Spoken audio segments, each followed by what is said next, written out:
Hello, Brady Kelly here once again with Get Tech Savvy at gettechsavvynow.com.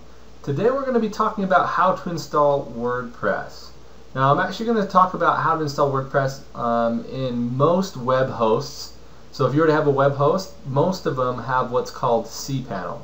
And that's what this view is here. This view here is the view of cPanel.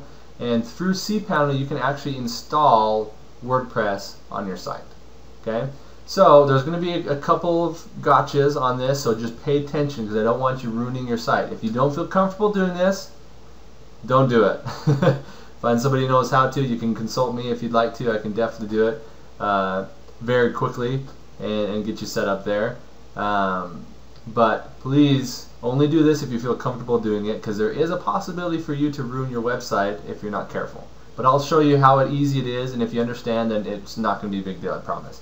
So the first thing you're going to want to do is that when you come into the cPanel, so I use Bluehost, I recommend Bluehost. There's going to be a link below this video for Bluehost because it is a great web hosting platform. It is awesome.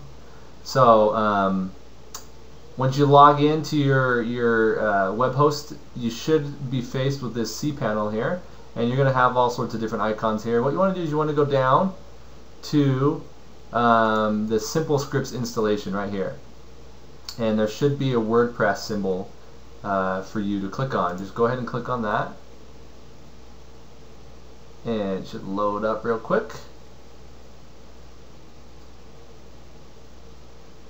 And this is where we're actually going to start the installation of WordPress. You can see all my domains right there, and then you just go down to the bottom and click on Install. And this is where you get to choose the domain that you want to install it on. So I have a lot of domains here, and I can install it on any of those domains. However, you need to make, this is the careful part. You need to be very careful about this. This is probably the only part that you have to be careful about. For example, gettechsavvynow.com. You know that that's one of my sites, and I have WordPress installed there. So I don't want to install WordPress over that again. I want to leave that alone. And so make sure that if you have a website already set up, that you're not installing over it. However, you can install it on a subdirectory, which is what this little thing over here is for. This subdirectory is a great thing to use. For example, I want to install WordPress so I can do my WordPress. I want to install just a bare bones WordPress so I can do some tutorials on it and show you guys how to use WordPress. And so I don't want to install over to gettechsavvynow.com. However, I will install it in a subdirectory, and I'm just going to name it Test. And then there may be some extra options here for you to use. I don't like the extra stuff that they add to WordPress, so I just don't install it.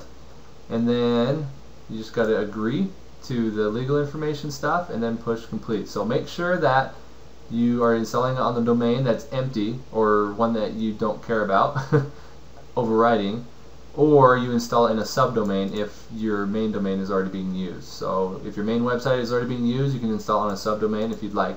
You know, a lot of people might use this and actually do blog here if you want to just do WordPress blog.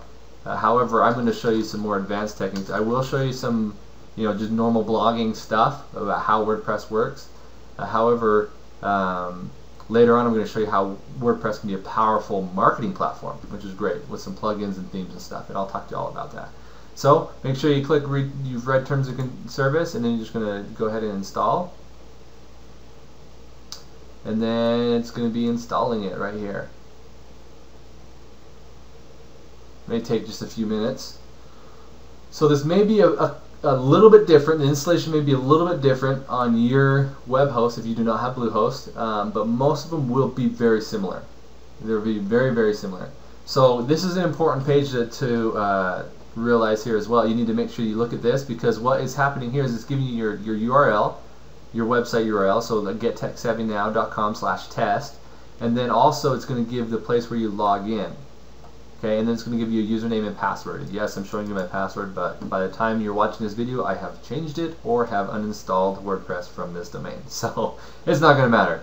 I'm not too worried about it. So what I'm going to do is I'm going to click on this domain. I'm going to make sure that I copy my password here. Go to my login page, and then I'm going to paste my password and log in. So then once you do that, you are logged into WordPress. You have just installed WordPress on your system.